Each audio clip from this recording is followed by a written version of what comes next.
Okay, part 3 on the 2+2s. So despite some Harvester execs thinking the 2+2 was, well, hideous, they couldn't argue with the performance of the prototype in the field. It ticked off nearly every box the project had set out to accomplish, so they gave it the green light. And in 1978, the 33 and the 3588 went into production. 33 used a turboed 436, 3588 used a turboed 466. So the Dealer Dog and Pony Show was held in Phoenix, and apparently it was quite the deal. Dancers and chorus line and, the whole works. IH brought the Delta dealers in first, from rice country. And while they thought the tractor looked pretty weird, the idea that it could still hold saddle tanks sold quite a few of them on the concept, and the field demos where they outworked a, fairly rowdy 4840 that was brought in for it, that sold the skeptics. As soon as the word got out, though, marketing really had its hands full. See, there were plenty of roadblocks to overcome with just the way the tractor looked. It was so unconventional, let alone marketing campaigns from Harvester's competitors that stressed how wonky it looked. However, they knew that the dealers were convinced when they got behind the wheel, so they basically did a rinse and repeat road show to the farmers all over the continent. It was called the Red Power Showdown, and when farmers saw a 150 horse,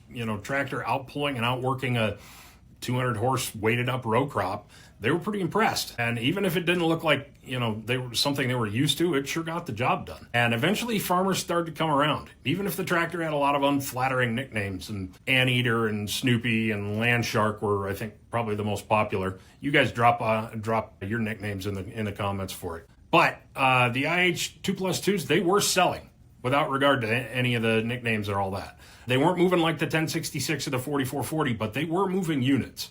And about a year later, in 1980, the 3788 was introduced with 170 PTO horse, and it used the back half of a 1586 instead of a 10.